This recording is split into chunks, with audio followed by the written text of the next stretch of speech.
Hello, everyone. Charles Watts here. Welcome back to Inside Arsenal. It's Thursday. I hope wherever you are having a very good start to your day, and it should be because the news is now official. Arsenal have just confirmed it. Ben White's contract is done and dusted. All signed up. The latest in a long line of core players at Arsenal to commit their long-term futures to the club. 2028, this new deal for Ben White runs to with an option to extend it by another 12 months, taking it up to 2029. Fantastic news and building on the really good sort of vibe that is around Arsenal at the moment following the Champions League win against Porto. So we'll have a look at what's been said about Ben White's new contract. He's been talking, Mikel Arteta's been talking, Edu's been talking. We'll look at what they've all had to say about this new deal for Ben White in today's show. Plenty of other things to discuss as well. We know who the final eight are now. Sorry, in the Champions League quarterfinals following wins for Borussia Dortmund and Atletico Madrid. So we'll have a look at that. It's got plenty of comments from you guys as well. So let's get starting, shall we? And we'll start with the big news of the day: Ben White's new deal. If you're watching on YouTube, you can see a picture there of a very happy Ben White alongside Mikel Arteta and Edu signing his new deal. Mikel Arteta says it's great news that Ben is committing his future to the club. Ben is a key player for us, a top professional with a winning mentality, and one of the guys who leads by example every day. Ben's ability, determination, and positive attitude are so important, but he is also a great character and human being.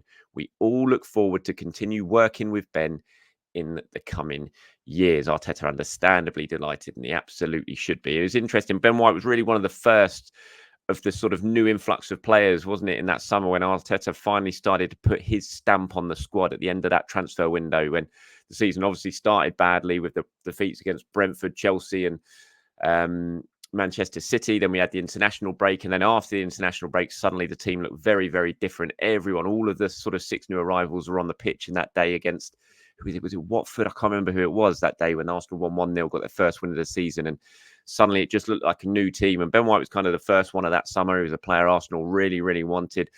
It was a bit of a protracted saga with Brighton. Bids were going in, bids were being rejected. Brighton always wanted 50 million. Arsenal eventually agreed and paid the 50 million. There was lots of talk at the time.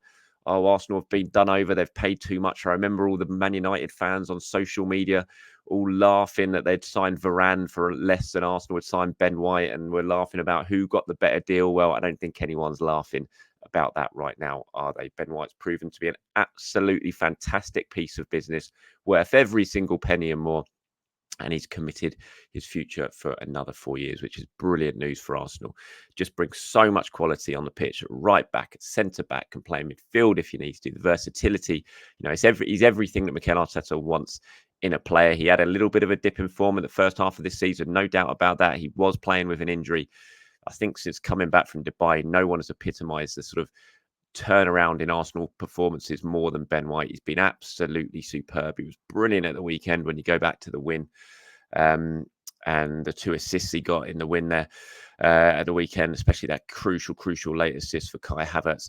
He finally broke Brentford hearts, and he's just been a fantastic signing for Arsenal. And I'm delighted that he signed his new deal. And it just continues the core group of players who have all committed their long-term futures to Arsenal in the last couple of years or last 18 months. You go back to Gabriel, and then there's Martinelli, Saka, Aaron Ramsdale, obviously before he lost his place in the team.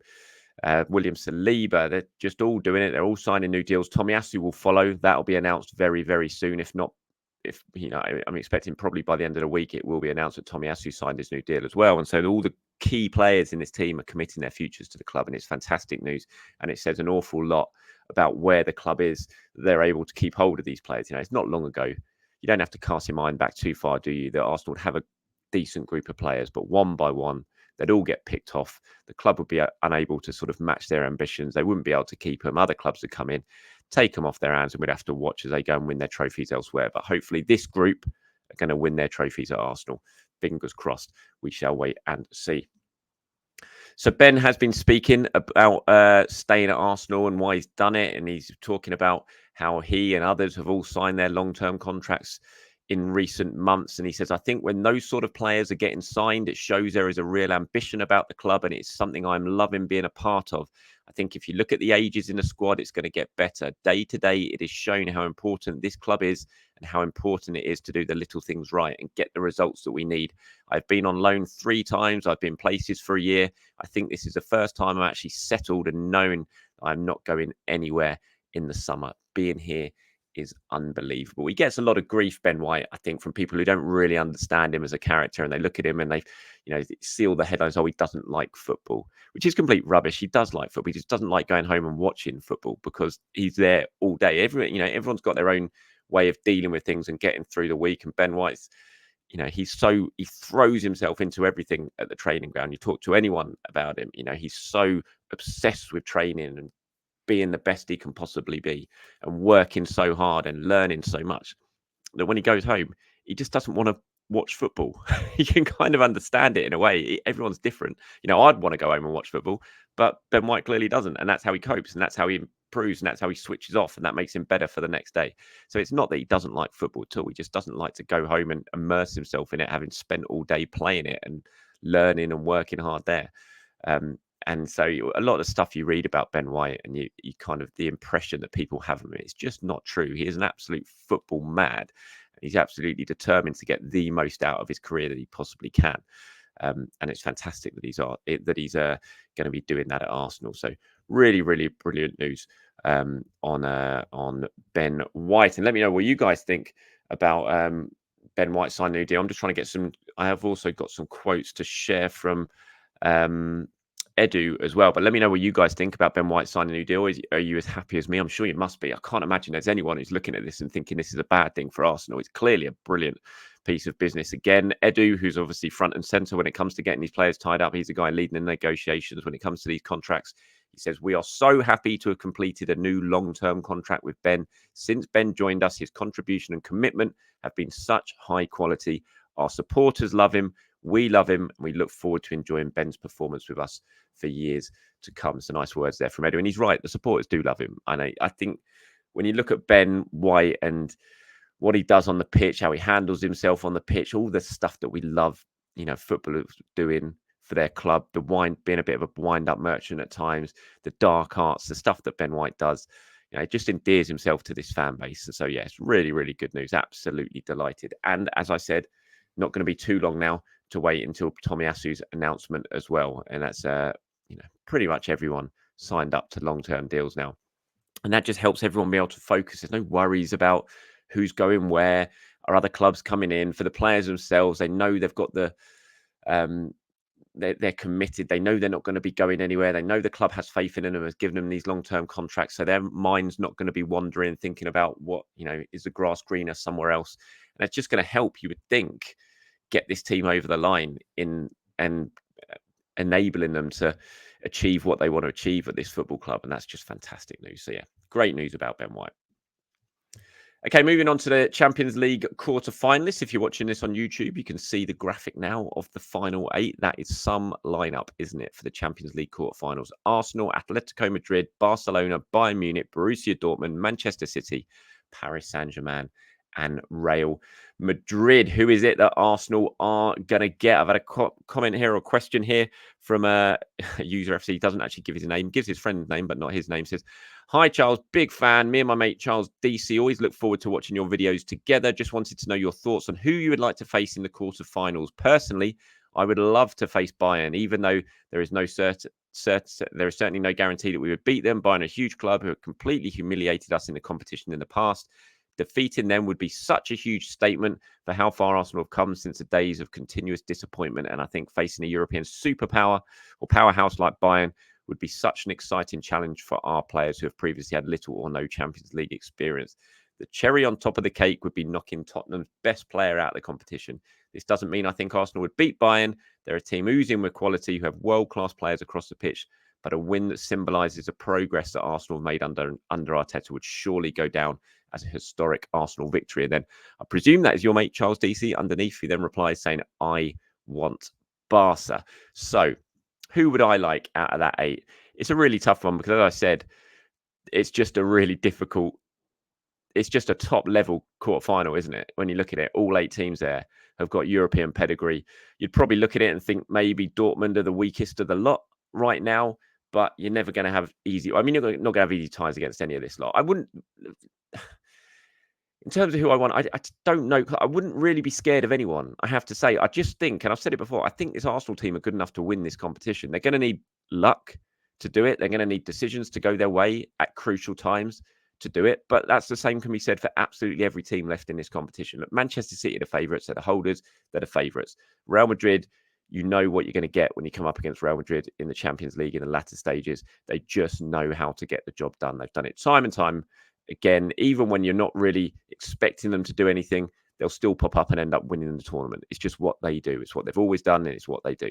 So that'd be very, very difficult. But I still look at Real Madrid. I watched them against Leipzig, and Leipzig were a better team in my mind over those 2 legs, and were very, very unlucky not to go through. I think Real Madrid got away with one big time there.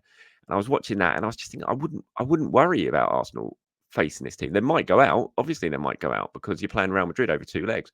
But I would still feel fairly confident that Arsenal could get the job done. And I feel about it, all of them. You know, Bayern, I'm not worried about overly.